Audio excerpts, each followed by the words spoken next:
Ayın 11'inde yapmış olduğum alışveriş.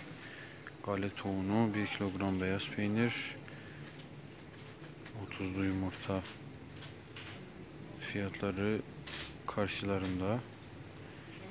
Şimdi %8'lik KDV oranını görüyorsunuz.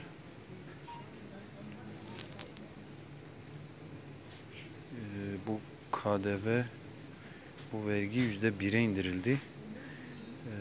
Peki bu fiyatlara yansıdı mı? Şimdi birazdan bu 3 kaleme bakacağız.